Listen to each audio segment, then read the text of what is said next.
everybody, and welcome back to the Anything Better podcast with your host, Paul Virzi, Bill Burr, producer extraordinaire, the Beverly Hills Kid, the newly married Beverly Hills Kid, and Andrew Themlis. And you guys are listening. We are back, and you guys are listening to a number I've been waiting for, Bill. Oh, I'm glad we're out of the 70s. I've been waiting to get out of the 70s. You're listening to episode number 80. Do we even need to say the first guy? Do we even need to say it?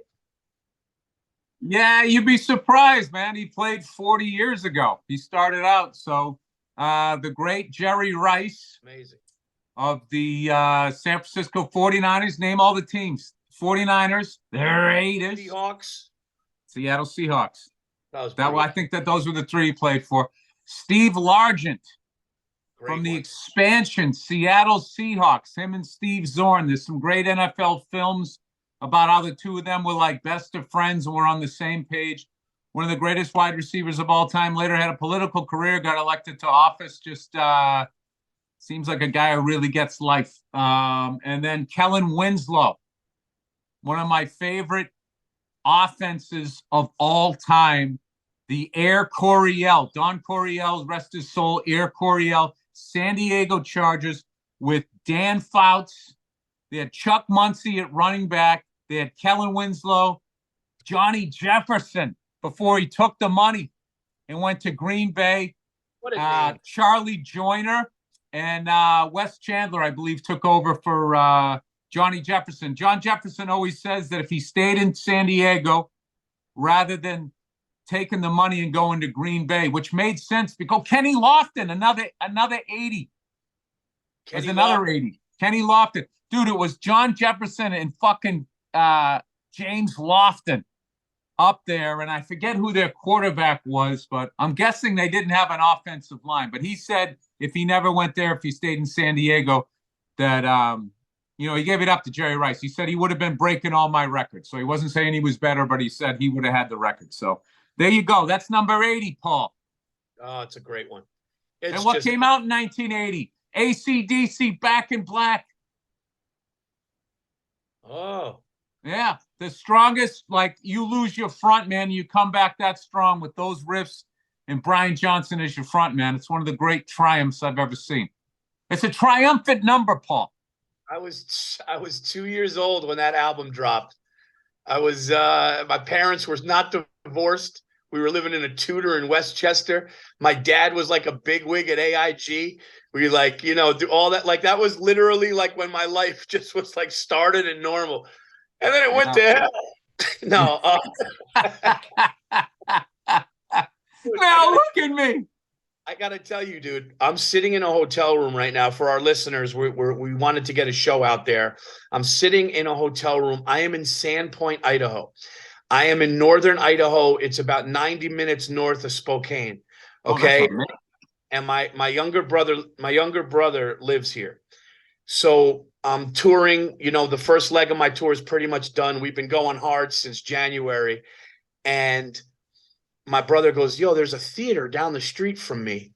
It's like a 400-seat theater or whatever it is down the street from me. So instead of going to Spokane, why don't you do it? He goes, but nobody really comes. It's like an untapped thing. So I agree to it. I call my agent. My agent makes it happen. I am in this small town, population 7,800.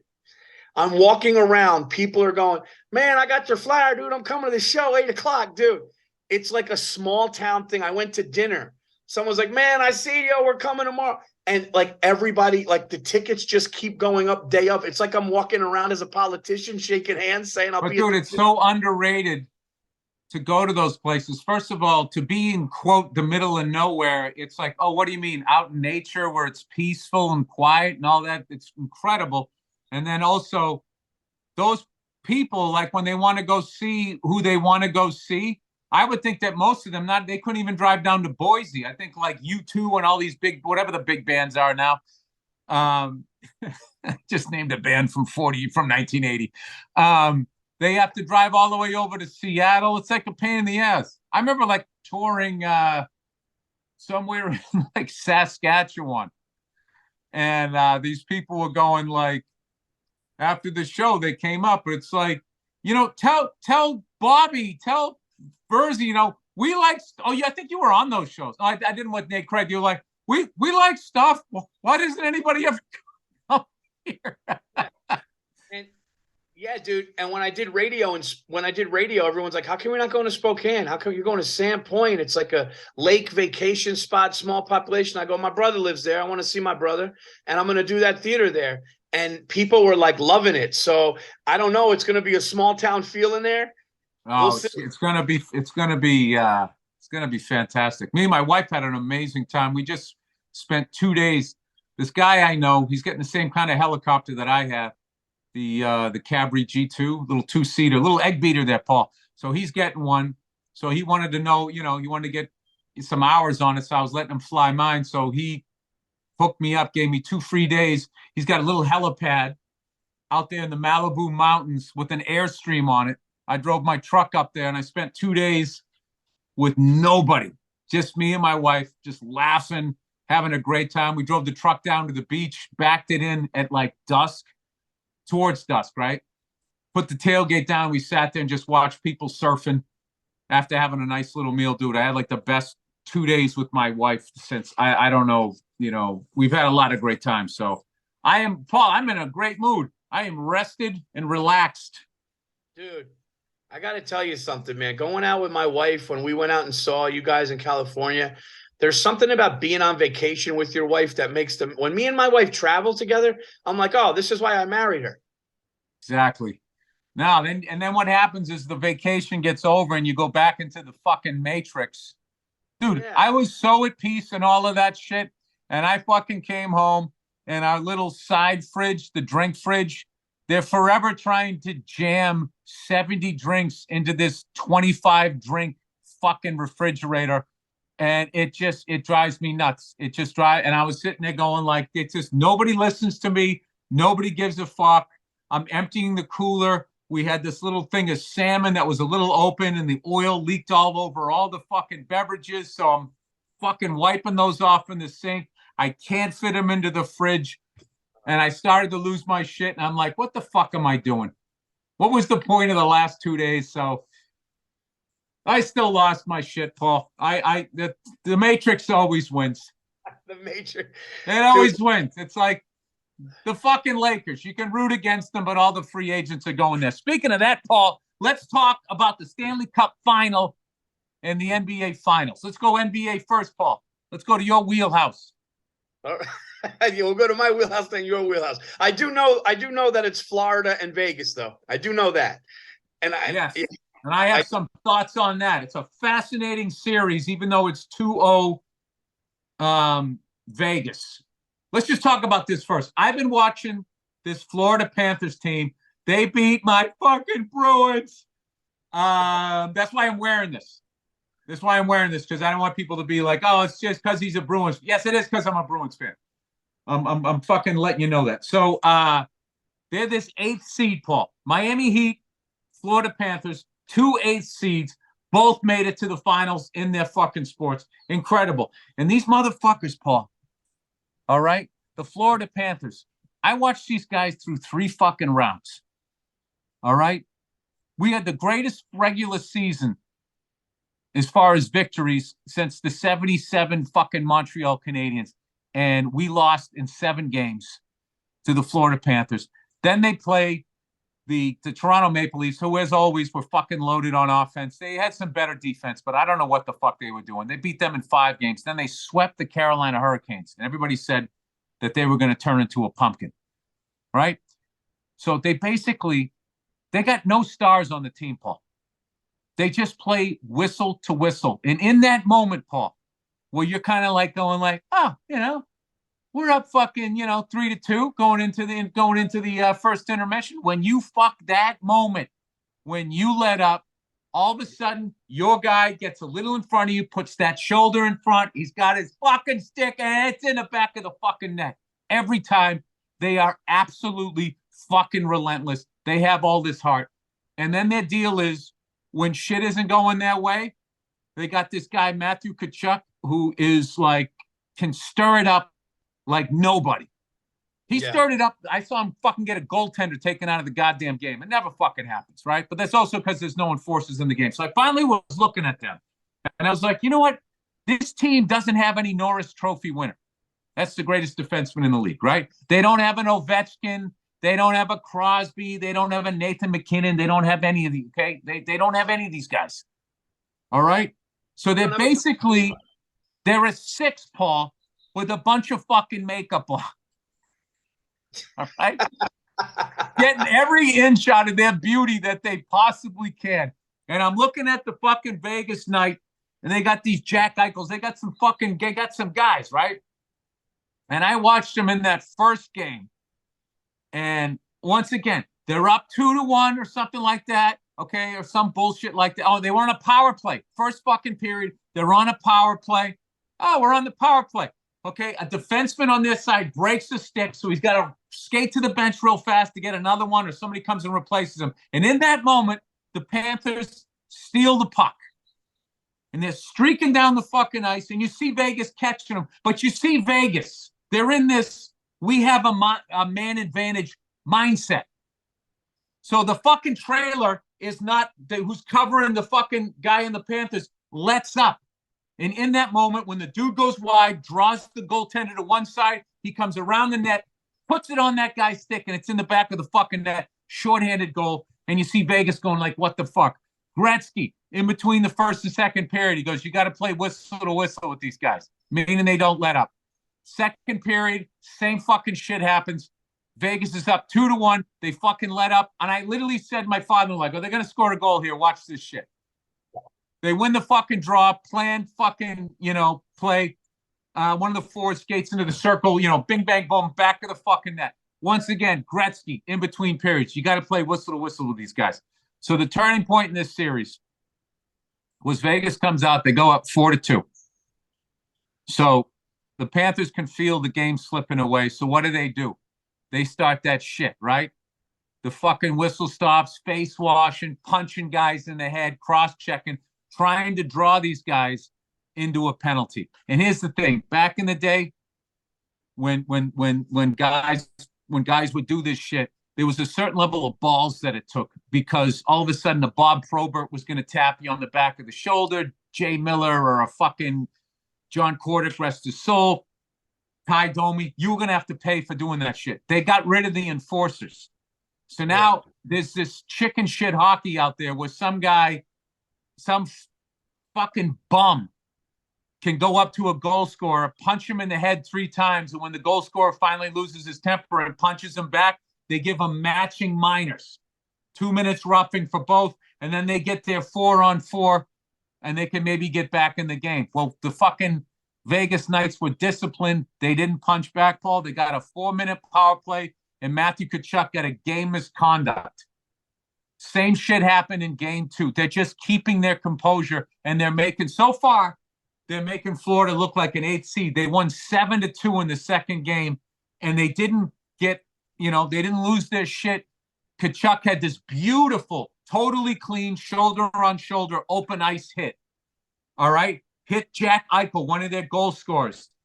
Fucking Vegas took it like men. Eichel came back. I think he got an assist or something like that. They won 7-2. Fucking blew him out. And at the end of the game, they asked that Jack Eichel kid, they said, what did you think about that hit? Because he got fucking lit up. And he was just like, well, hockey's a physical, rough game. It's a part of the game. That's it, dude. Water off his back. Florida is in trouble, but they're so resilient. I'm really looking forward to seeing how they're going to adjust to this, because they did not have this fucking problem with the Bruins, certainly not with Toronto, and definitely not with, dude, they had a 7-game series with us, a 5-game series with Toronto, and then a 4-game series. I mean, they're just on this momentum, and then they ran into Vegas, and they gave them the old fucking Heisman. So, I don't know. If you're not watching it, like the chess match that's going on is pretty fascinating. Well, that's great analysis. And for somebody that watches hockey like you can see it's like, dude, when guys watch it, they know. Now I'm going to take the baton from you. I'm going to talk about the NBA because I know what I saw. I know what I saw. So here's the thing. Okay. This is the thing. All right. First of all, I love how you just said, I know what I saw, like someone was already debating. I know what I saw. All right, let's hear it. You got the floor. Here's what I saw, and Denver. I just think Denver is too much with this Nikola Jokic kid and the numbers he's putting up. But the coach said something which I've never heard a coach say before, and I never heard a coach say that his team admitted this. But when Miami got a game in Denver, because Miami got a game in Denver, and everyone's like, "Wow, the Nuggets beat them so handily in the first game. This may be a sweep." I thought like maybe 5, and the coach goes, "Yeah, we didn't try tonight. We didn't try." And he goes, "And I looked at my team. I called my team in the locker room and I asked everybody on the team. I said, why didn't we play?" And he goes, "And they admitted to me that they thought they were going to roll over, just fucking steamroll them." And they go to, "We didn't try." They go to Miami last night, and Denver just beat them bad. And I think that not until the end of the game though. Miami was there. Miami really competes. I think Miami is doing this because of obviously they're perimeter shooters, but dude, Pat Riley, that organization, Eric Spoelstra, they know how to get the most from an unsigned guy. They know what they need. And the thing is, Pat Riley knows the league so well. He knows what to do with a little bit. Now, Miami's going to win the next game, Paul. I'm telling you. I think they're done. I don't think they win again. All right. What do you want to I'll bet you a steak dinner. Okay, steak dinner. And I'll tell you who you didn't bring up, dude, is that Christian Braun kid, that kid from Kansas, the way he's passing the ball. I really feel like Denver is in this era of, me, which goes all the way back to Jordan, where he called his own teammates the supporting cast. There has been this thing, other than there's been few teams that I've seen along the way. I would say the Sacramento Kings, who got fucked by that mobbed up ref. Yeah. The Detroit Pistons with Ben Wallace, all of that great team. Yep. Tayshaun Prince, all of them. I know there was another one in there. I thought the Dallas Mavericks played like a team. That thing, dude, what everybody is trying to do is there's so many people out there trying to be a god. You know what I mean? And it's just like, pass the fucking ball to the open guy. And I feel like Jokic does that. And then that Christian Braun kid does that. And then I feel like guys like Jamal Murray, like filling the lanes, watching them do that. But dude, the fucking Heat though, man. What scared me about the Heat after game 1 was right after they got fucking smoked. You see Jimmy Butler walking off the court. I said this on my podcast too. He was already over that loss. And he was talking to one of his teammates, and he's doing this stuff. He's already talking strategy. And it's just like, dude, you're not going to beat that guy. You're not going to beat that team. Who's that guy? I wrote down the names because I'm always so bad with the names. Bam Adebayo. Dude, that guy's a gamer. Obviously, Kevin Love and that fucking guy who kills the Celtics, that Tyler Hero guy, when he gets heated up. I really think, dude, like. No, they had a good run. I actually think that Miami Heat is a mentally tougher team. Like, that's what they're bringing to the table if they're going to win. Like, I feel like they got Denver's just like a more talented team, I just think, as far as like the amount of shooters, the ball movement, that thing. But I just feel like the heart they have, the look I saw in their coach when they were giving up easy buckets, like, dude, that organization is fucking on point. Unfortunately, the NBA has turned into a 3-point contest, and the Miami Heat have really, really learned how to do that. I think, going to watching that game, it's a shame what happened to Jason Tatum at the beginning of that game, game 7, when he just was clearly couldn't. But when I saw them, what the Heat did was the dude that Tatum was playing was the one that they kind of kept passing to. And dude, it was heartbreaking to watch a kid try to go back on his back leg when he couldn't. I don't know, and I don't know if you saw this or what your thoughts on this as a Celtics fan, but I feel like the Celtics coach, knowing Tatum was hurt, do you just stay with him because it's Tatum? Or when you know that he couldn't defend? I mean, the basically what Celtics fans were saying was they should have had the balls to take him out. And why did we try to beat Miami with 7 guys, one of whom was hobbled, rather than trying to go to our bench 9 or 10, get Pritchard off the bench? I mean, that kid can fucking play. That kid And Pritchard. who knows? I mean, if he takes him out of the game, can he? I just feel like how bad he rolled his ankle. I don't know if he could. Sometimes they just take a half a quarter off and they come back and they're better or something. But look, man, I just feel like the better team and the mentally stronger team won it, and that also comes down to the coach. I feel like the Heat have a better coach and a more experienced GM in Pat Riley, obviously a legend. I do love Brad Stevens and all that, but I feel like if Brad Stevens was coaching that game, it could have been a different outcome. Who knows? But we're sticking with this guy, so I got to root for him. Did we lose Paul? All of a sudden, I'm talking to you, Andrew. And you literally, am I talking right now? Can people hear me? Yeah, you can hear me. All right, Paul's there. Okay. No, so it just sucked. What sucked for me is Bill there? Yeah. What sucked for me was seeing Tatum try to defend that guy and knowing that his leg couldn't, and that guy getting that little bit that you need in the NBA when you're and that was just like, dude, to have that, because I would have loved to seen a healthy Tatum in Game 7 in Boston, and it just wasn't in the cards, which really sucks. But all right, well, this is the difference between the fucking Celtics and the Lakers. The Lakers, no matter what, would pay Jaylen Brown. They would fucking pay him. I have to sit here as a fucking Boston fan and plead with them. Please fucking pay this guy. The guy's fucking 26 years old. Guy's nice. Who was it? Was it Andrew? You were saying it like, or was it my buddy Ben? Someone was saying like basketball players' prime years where they go on a run if they're going to win championships is in their late 20s. He's literally coming into that. Fucking pay the man. Keep the two J's together and go out and get some fucking help, because that's the way the game's played now. Now it's not enough to have those two fucking guys. You got to have your three. I've given into it that championships are bought now. You still have to coach them and all of that, but oh man, I swear to God, if that motherfucker ends up on the goddamn Lakers, you look at you, that smile on your face, you know what's gonna happen. I swear to God, dude, if that fucking dude in New Orleans wasn't getting hurt all the time, that guy who fucking broke his sneaker, whatever the fuck his name is. Dude, Zion Williams, dude. Yeah, he John Morant, he's going through all of his shit. And I just needed a new start. He's going to end up in the fucking Lakers. And they're going to be like, oh, MVP. Oh, it just kills me. It's like, none of these guys are yours. You know what they should be called? The Los Angeles Pirates. That's what the fuck they are. They should be coming up with a goddamn patch over their eye, taking everybody's best fucking players. And that's the game, Paul. We got to start fucking doing it.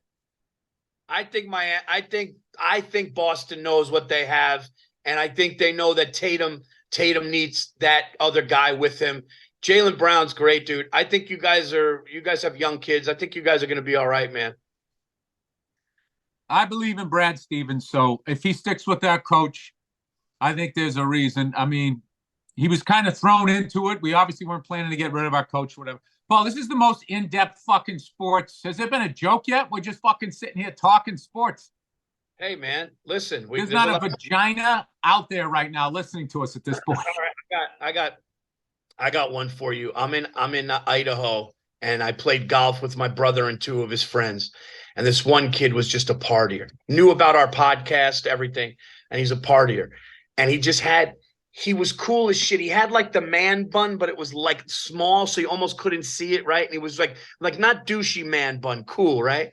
So he's just a partier though. Dude, you want a drink? Like one of the, yeah, no, get a drink. Yeah, get a drink. Like hit a joint, get a drink, like the guys. And I'm just sitting there and I go, dude, I said to him, I go, dude, when you go to Vegas, dude, I go, you're the type of dude that if I literally said to you, like, dude, you want to go get some blow and hang out, maybe go to Vegas, run the table? He goes, oh, no, Paul, I'd go. And dude, I swear to God, he put his hand on my shoulder. He put his hand on my shoulder. And dude, with all sincerity, he goes, no, I'd go. I want you to know that. I want you to know that I'd go. Dude, it was the most, it was like he was like, dude, if you really needed me to go to Vegas with you and get blow, dude, I'm down. Paul, It was I'll be there for you. I'll snort my half of the 8 ball. he said, I want you to know that. I'd be there for you. I want you to know that.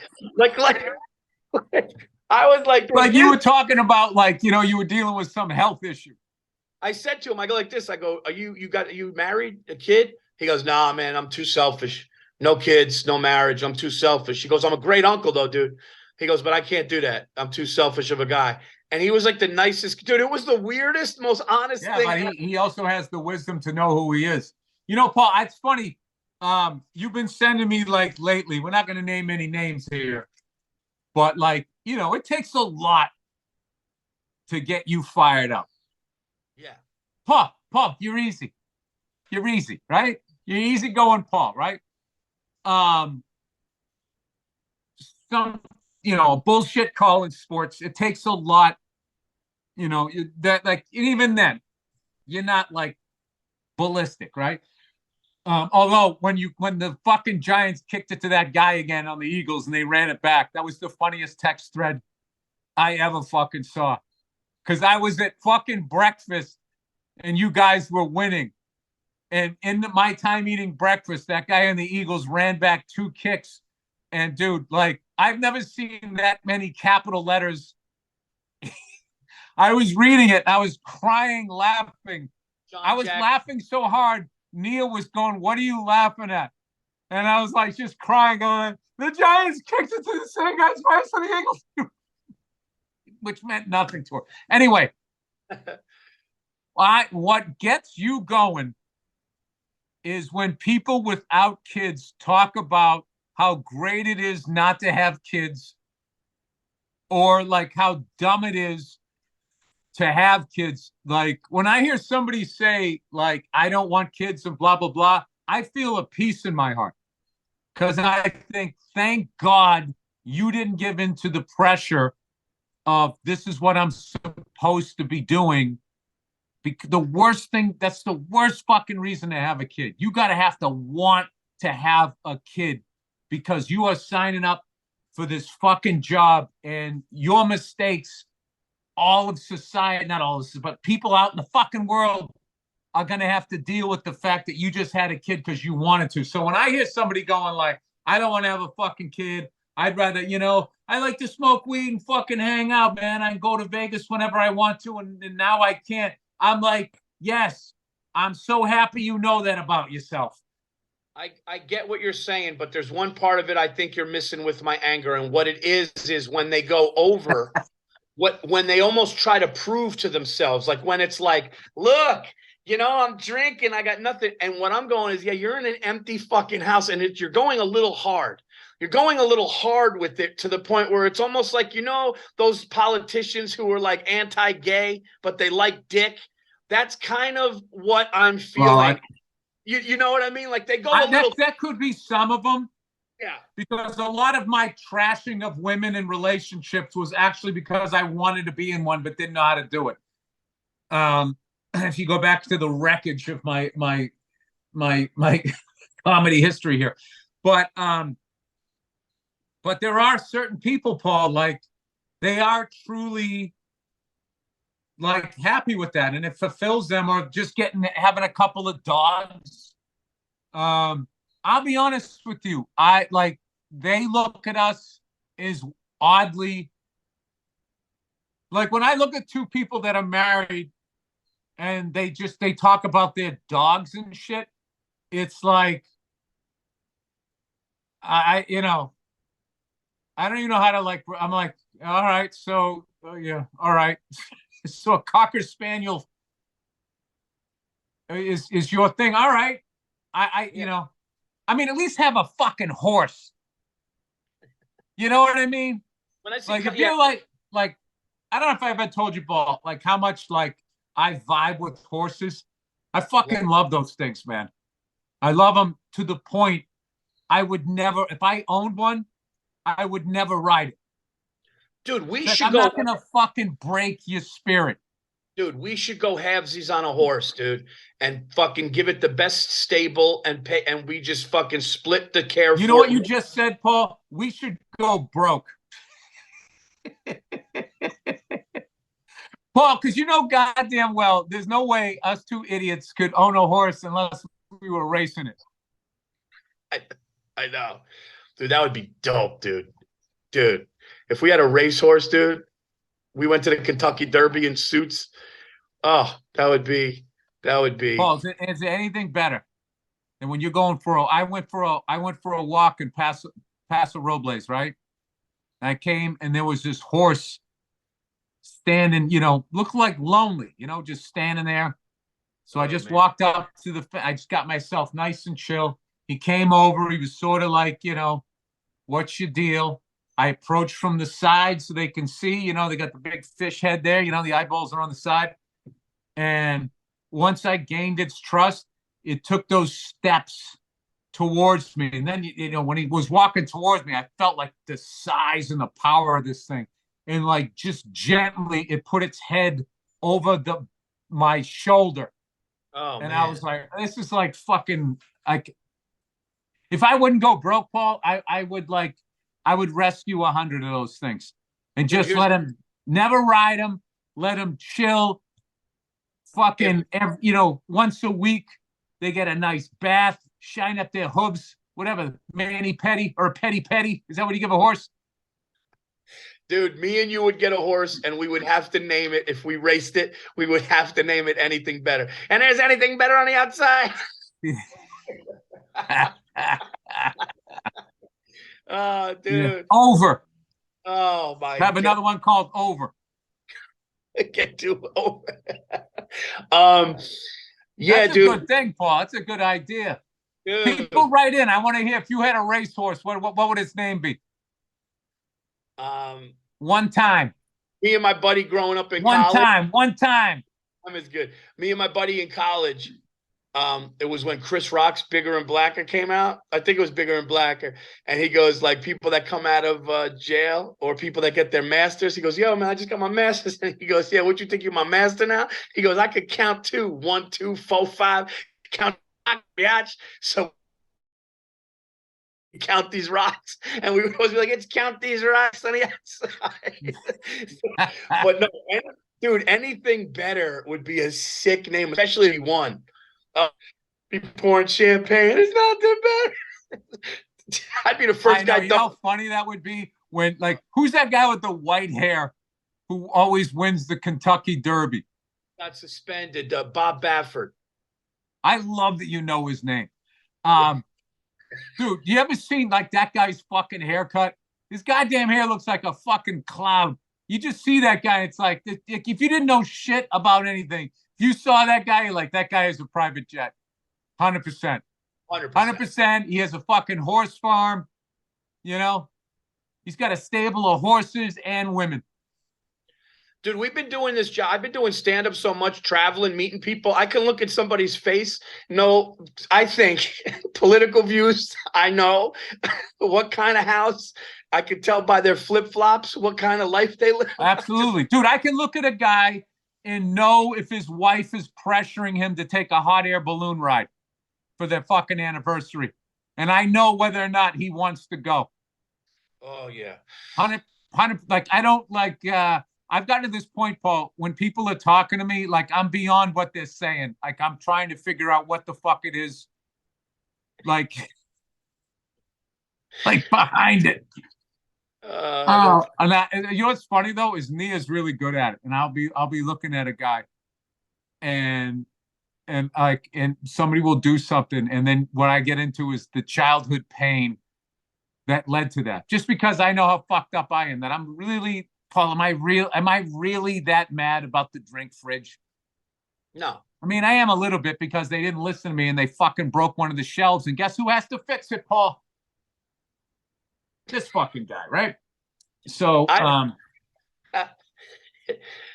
was in Indianapolis. There's a dude sitting there. He kind of looked like that horse guy.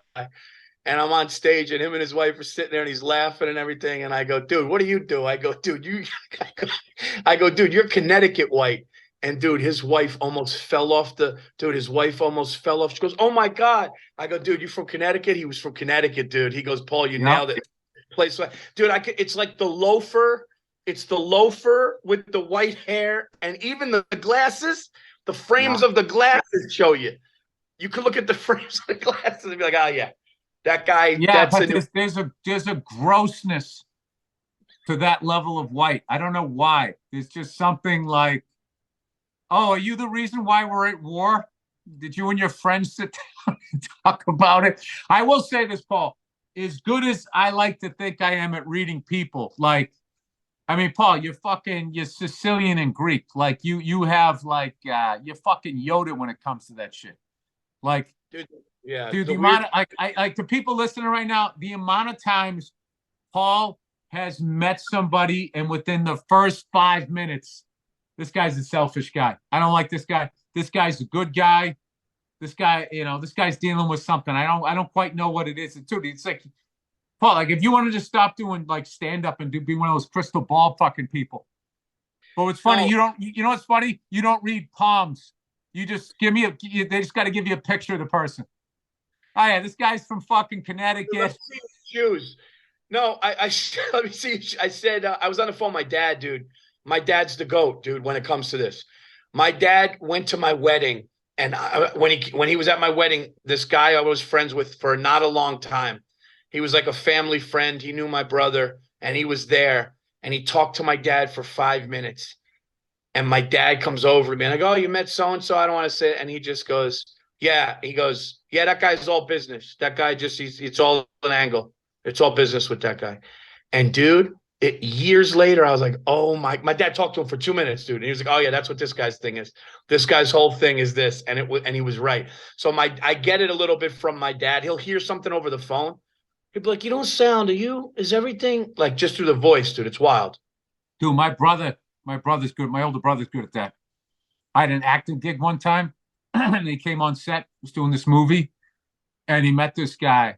I said, "Oh, did you meet so and so?" He goes, "Yeah." He goes, "He's the Hatchet Man." And I was just like, "What?" I was like, "How the fuck did you know that?" Like, he was the guy that had, he was the dude that would fire people. Like the higher ups would be like, "This person's not doing that job. You got to get rid of him." And like, um, I was still in that point in my life where I wanted everybody to like me. So I was what I was trying to read is, do they like me? Are they going to come at me? My brother was in sales, so you got to learn how to read people. Like my brother saw Glenn Ross, and I go, "Wasn't that fucking amazing?" He goes, "No, it was depressing." And I go, "Why?" He goes, "Because that's exactly how it is." Which, by the way, dude, I finally rewatched that movie. And my favorite thing is Jack Lemmon, how he starts to curse you out and then goes back to that nice guy. He would just be like, "You cocksucker. Come on, give me the good leads." He would drop it. He would immediately go into that smile. Like, it was almost like this why I ought to kind of talk, but like, um, anyway, yeah, my brother can read people. I'm always all over the map here. Sorry about that. My brother's such a nice guy. He's the nicest person I've ever come across. And he was told to fire this guy. I don't know if I told a story or anything, but he's told to Yeah. fire. Tell it again though. Yeah, if you guys are new to the podcast, whatever, the guy comes in the room and like they're like, "You got to fire him, dude. This guy's not getting his numbers month after month." So the guy comes in and my brother goes, "Hey man, listen, dude." He's like, "I don't think this is working out. We got to let you go." It's like month after month, the numbers, and the guy goes, "Oh man," he goes, Dude, I got a family. I got kids, dude. Please, don't do this if there's anything."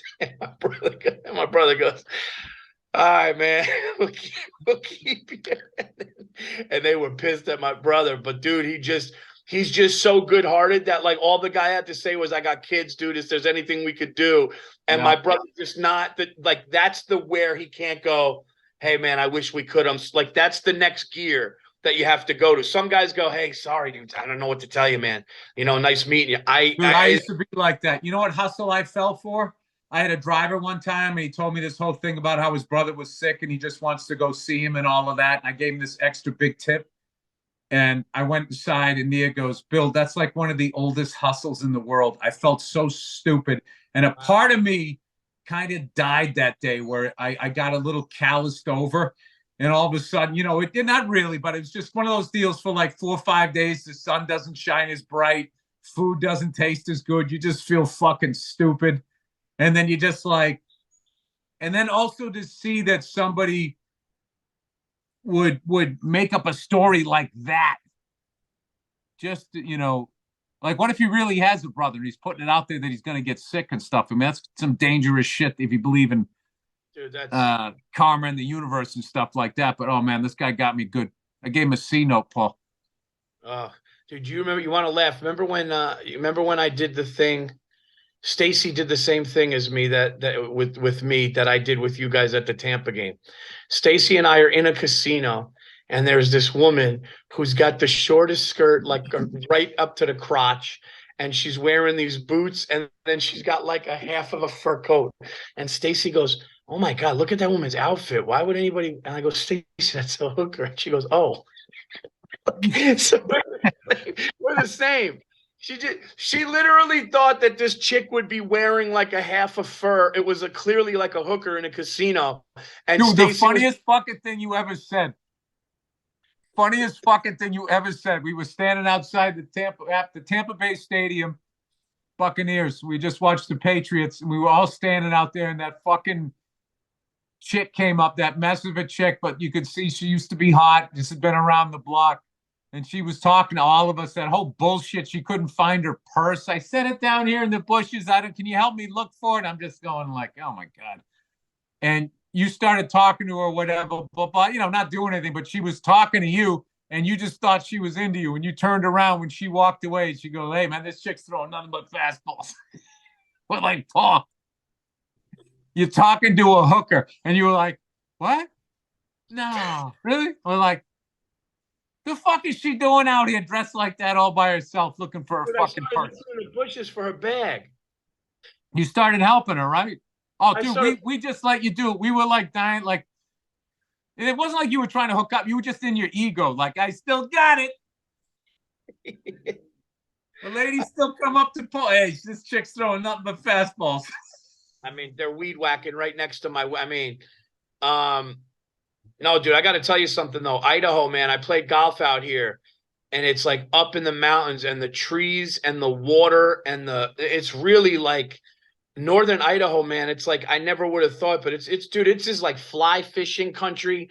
If you want to fish, if you want to go out on a lake on a boat, the scenery. I'll send you some pictures, man. But it's beautiful here, dude. It's beautiful. It's all of those parts of the world, all of that shit that you know. All the jerk offs in New York and LA and Boston, in the middle of fucking nowhere, you know. There's a they like that here, by the way. Like they like it. I was talking to the guys and they were like, I was like, this is beautiful. And they were like, yeah, keep it, like, let everybody think it's middle of nowhere shit. Oh yeah. That's why you know, when I go to beautiful places now, I don't Milwaukee's the last city I outed. As far as like, if you want to go to a fucking great city, I love that. I fucking love that place. I really do. And that's actually a tour date I have coming up, man. So I got to make sure I'm on my game for that. Paul, I got some fun shows coming up. Good. I got some fun. Well, I got like, I'm doing some warm-up shows to get ready because I haven't been on the road for like 6 amazing weeks. You know, I've been hanging. You know, went on a couple short little vacations with my wife. I was hanging out. Dude, my daughter's hilarious, dude. Last night I'm putting my son to bed, right? So he's got his big boy bed now. So he's, you know, always testing the boundaries. He knows he shouldn't get out, but like, it's funny. Now he just opens the door and just stands there and peeks down the hall. And, but I never get upset with him. I always just rub his head going, come on, buddy. You know, you got to go to bed. He's like, all right, Dad. And then he goes, night, night, Dad, like super loud, right? So I was in there reading him stories, and my daughter comes in and she goes, she whispers in my ear because she doesn't want to get my son going because if she wants a snack, he wants a snack. So she goes, Dad, she goes, can I have a snack? I said, all right, but it has to be healthy. And she goes, okay, what are my options? She said that at 6. What are my options? dude, I'm telling you, she's learning French. She's writing French in cursive in kindergarten. That's amazing. It's fucking amazing. And I'm going to teach her how to drive my truck, which is 3 on the tree. She's going to know how to write in cursive, drive a stick shift, and then she's going to know all this modern shit that the kids know. She'll be able to interact with AI and all of that stuff. She's going to be like my son too. Like, and I'm getting I'm going to get them into jujitsu soon. I just have to find the right class out here so they know how to defend themselves. And then you feel like, that's a big thing. Like confidence. I forget if I mentioned this on my podcast, right?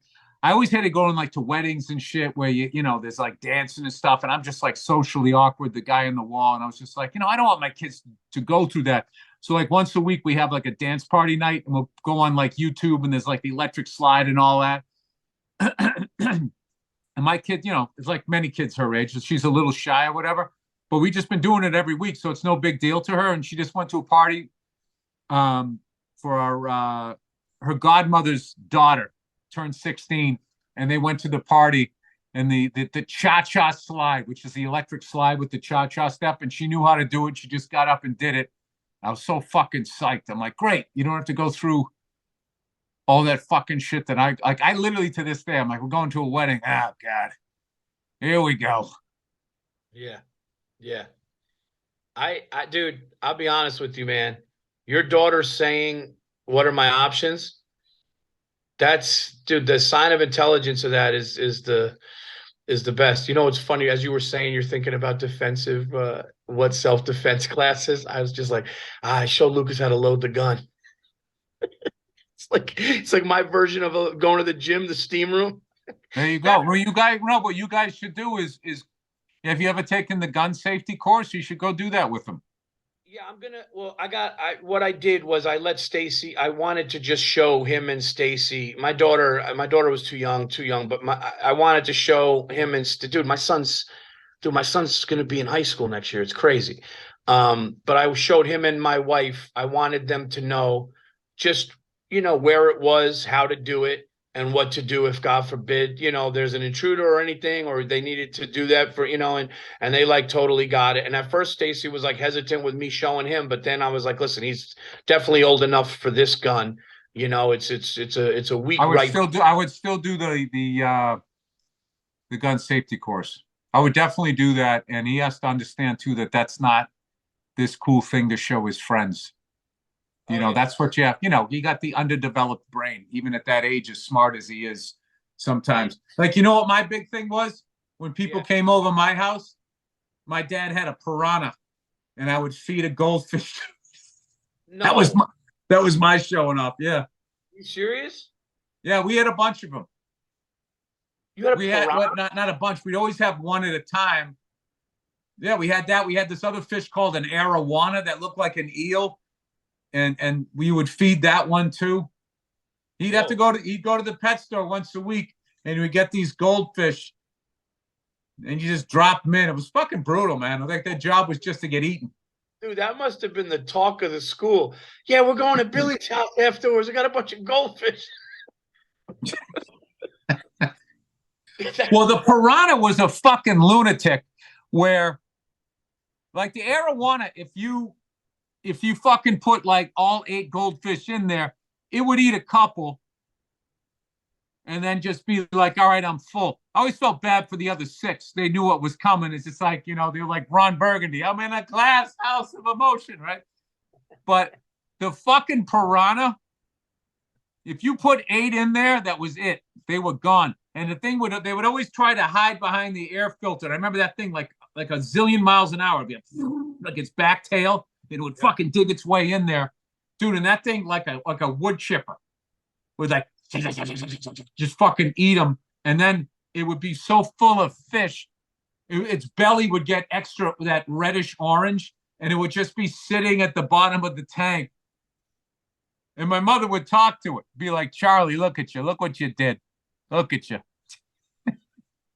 You're a bad boy, Charlie."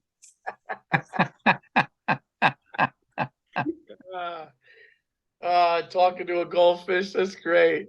No, Dude, I'm talking to a piranha. I'm talking to a dude. When we were in Paso Robles, which was amazing. My daughter scored 5 goals in 2 soccer games, and then me and my wife missed it. And then we go home, and oh, dude, I had to. I was heartbroken last week. I think I told you this, dude. I had to put our cat down. He was with me for 18 and a half years, dude. I was 26 years old when we got him. And he was the cat that people that didn't like cats liked. Like, dude, how my mother would come over and go like, Was this how Stanley? yeah. She's like, how is this cat like a dog like that? I took him to the vet, the animal hospital. I'm not joking. All the women were like, by far our favorite. She's like, he's such a sweetheart, this and that. And so I just paid, I paid like $1,200 to get him checked. And they were like, listen, his lungs, his heart are good. Kidneys are starting. He's got the diabetes. I was giving him two shots a day, morning and night, in his neck of 2 units of insulin. And dude, my wife just goes, hey, you might want to see Stanley's just laying on the hallway. So I look at him and I picked him up, and he's kind of what happens, they start walking, like when the kidneys start to go, they start walking like a little drunk, like wobbly, and I'm like, shit, and he's weak. Then he just kind of went to the corner, and then later on he went to bed. I was doing something on Instagram Live, and my daughter goes, Stanley is upstairs, mom needs you to come up. And dude, I saw him and I looked at his face, and I went to the place, and the girl comes in, and I go, look, what's going on? She goes, let me do, dude. She goes, his kidneys are failing. And I said, is there anything? She's like, look, man, he's 18-and-a-half-year-old cat, but there are some things you could do, but you could keep him in the hospital for 3 days. If he doesn't eat, we'll give him a feeding tube. And I'm like, dude, I don't want, is the cat going to suffer? She goes, no, he just feels sick. So then I call Stacy. I'm like, I don't know what to do. This is really hard. This is my favorite animal I ever had. And I'm just really hurting. And she's like, Paul, man, he's 18 and a half. So I go back to the lady. And before I said it, I swear to God, Bill, you know me. I go, listen, I don't care if he stays overnight in a hospital, can you get his fluids up and can you equal out his numbers with his kidneys to give him some time? And she goes, well, I found out a little more information that'll make this decision for you or whatever. She goes, when we took blood from him, his blood was a little watery. And that means I had to do a blood test, and his blood percentage was like a 9, and it's supposed to be a 30. So he would need a blood transfusion. So then I looked at her and I said, so you're telling me my cat's kidneys are failing, and the only way that he could even survive is if he tried a blood transfusion? She goes, yeah. And then I said, all right, then I'm gonna, and dude, I just sat, and then they let you go in this room, and I just sat with him, dude. And dude, this was my guy for fucking 18 and a half years. And I'm just holding him, and I'm just petting him. And they came in with the shots, and I said, I don't want to be here for the second shot. I said, just when you sedate him, I'm going to leave. And yeah, dude, I just touched his ear at the end. Dude, I was like, it broke my heart because he was my family for like 18 and a half years. And I wasn't like the first one when the first cat went. But this one was, dude, it was, dude. My kids. Did you ever hear if Tom Pop ever told you that story, putting his cat down? No. He had another one. His cat lived forever. And they finally had to go into the vet to put it down. And his wife, Cynthia, was bawling, and Tom was being strong. So Tom goes in there, and they said, we're going to bring him down. We're going to put him down. Come on. And they brought him into the room, and they did it. And Tom was there. And then Tom came out, and Cynthia was like, is he gone? And Tom burst into tears. He goes, yeah. He goes, they made me stay.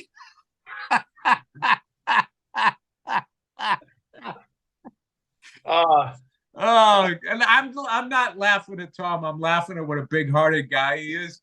No, but it was like, I remember when he told me, and I was like, dude, you got to somehow, I don't know if he ever did. I go, you got to tell that story on stage, because people really can relate to that. Well, one thing I still drive by where I used to take Cleo to the vet. I drive by, and whenever I have the window down, I yell out, oh, Cleo, because I used to always, it was my favorite thing to do. It still like fills up my soul to say it. I would be upstairs and dog would be downstairs. And if I was watching a game, I would just go, oh, Cleo, and I would hear his dog jingle, the tags. He would run up the stairs, big strong pit bull, but then he would always be like tippy-toeing across the floor because like he get worried that he would wipe out. And the second we had a carpet that we threw down, and the second he got to the carpet, then he just like 3 big runs, and just I always had to watch out for his head because the fucking thing could knock you out. His head was like a bowling ball. And then he would like literally get between me and the back of the couch. He'd have one paw on top of me, literally like he was snuggling, and then put his head right there. And then he would go, he would do a big inhale and an exhale and would just chill out. And I would rub the top of his head like that. And I swear to God, dude, within half an inning or one possession in football, the dog would be asleep snoring. It was fucking hilarious. And that's how I used to watch games, dude. So when she passed, dude, dude, when I had to give her away because she would have gone after the kids, I fucking died 1,000 deaths with that dog. Dude, you were good to that dog, but the lady said something, and for anybody listening to this podcast, man, because the lady did say to me, she goes, man, I wish, it's a really level-headed, she goes, I wish everybody was as level-headed as you when they come in for this, and she goes, a lot of people do it for themselves. A lot of people, like, if I would have fucking kept that cat alive and then he would have been alone, away from his family's feeding tubes, that would have been for us to say he's alive. And it's like, and then, dude, somebody said something. It was actually Giannis, because Giannis had something happen with a dog, and he knows the place. And he just goes, dude, let him go out like the lion he is with dignity. And I was just like, something, dude, I'm not going to make this cat get tubes down its throat. And this cat's kidneys, and that's one thing I learned about cats is when a cat gets to, I talked to somebody at a 21-year, when cats get to 18, 19, 20, that's like humans going to like 95 to 100. And the one thing with them the one thing that will take them down if they don't get leukemia and if their lungs and heart are good is the kidneys. The kidneys go on. Here's the thing, Paul. Like, I believe that it's a release. I believe you're at peace. I don't think there's any sort of angry. Because, I've done the math 1,000 fucking times. Dude, religion makes as much sense to me as when you split at home and then they try to say the team that's only going to get 3 home games somehow has taken home court advantage. I was talking to you that the other night. I will never understand the fucking math on that. It's like Game 7 is still in my fucking building. There's still going to be 4 home games. And you're kind of making the assumption that if you have a home court, you automatically win, which is clearly not, because I just split with you guys. So what the fuck are you? I just think it's just now they have home court. How the fuck does that happen? It doesn't. Even if I win the first 2 games, Paul, the final 5, 3 of them are in your fucking thing. So after 2 games, you have home court. Everybody does, whether you split or not. The math just doesn't work. The math on if you really work on yourself as a human being and you figure out why you do the things that you do, and then it makes you look at your parents not as your parents anymore. It makes you look at them as people, hurt children, why they did what they were doing. It's really nobody's fault in a way. I guess if you just never did any work on yourself and you just continue to hurt people, that is your fault. But I just don't get this, that you then get like this punishment. And I don't think that there is freedom of choice. You have the choice to do the right thing or the wrong thing. It's like, no, shit happens to you and you get wired a certain way. And, either you figure your way out of your pain or you don't. And if you don't figure your way out of your pain, that's your punishment. You lived in a life of pain and unfulfillment and loneliness and sadness and rage and all of that shit. And then it's like, then what? Then I get in front of this fucking guy that made the people that hurt me and now he's mad at me. None of that makes sense. That's a human way of looking at it. It's when humans thought there was only fucking that, there was just this place and there was this place, there was the moon and there was the sun. And it's just like, then you find out now, there's fucking 80 million different Earths with the same fucking atmosphere. It's just like, I don't know. It's all bullshit. It's all bullshit. So getting back to that, you did the right thing. Your cat is at peace. It's either went back to become part of the ground, or it's floating around as something else, but it is no longer in pain. And you didn't prolong it. So I think you did the right thing. I was never going to let him be in pain. So it was, 18 and a half year run is incredible. Cat's life expectancy is 13 to 16. So I beat both of that with both cats, so that's how I look at it, It's all that Greek food, Paul. You guys live forever. Hey, Andrew, what time is it? Because I got to make sure I leave here around 11. It's 10 past 11. That's why I was waving my phone. Oh, okay. All right. Well, if you don't talk, you don't show up on the thing. Sorry, my bad. Should text. That's all right. Cool. No worries. All right. Let's wrap this thing up, Paul. Great episode. This has been episode 80, guys. If you are in the greater Atlanta area, I'll be at the Punchline Friday, Saturday, and Sunday. I think this comes out on Saturday. Then I'm at Side Splitters in Tampa, the 15th through the 17th. Great club. And then I'm finishing out the June with Houston Improv, the 28th, and Addison Improv, the 29th. Go to paulvirzi.com for all of my dates. Bill, and you got some dates coming up, right? I got some stuff that I haven't even. No, I don't think. Paul, Andrew, have we announced the Roxy and the Troubadour and that stuff? No. Okay, I got 3 warm-up shows. Before I go out on tour. The first one is Father's Day. I got the green light at the Roxy, where Sam Kinison shot his special. All these metal bands that I love perform there. The 19th, I'm at the Troubadour, and then the 20th, I'll be back at the Roxy. 3 shows, and I have some of my favorite comics that I've worked with, some of my favorite up-and-coming people. I think they're going to be great shows. I have all this new stuff. I can't wait to get out there on the road. Thank you guys so much for everybody supporting me out there on the road, and I'm going to give you your money's worth. You can guarantee that. That is it, Paul. That's all I got. That's it, guys. Come see us on the road and check out the next Anything Better episode 81 next week. We'll see you guys soon. Take care.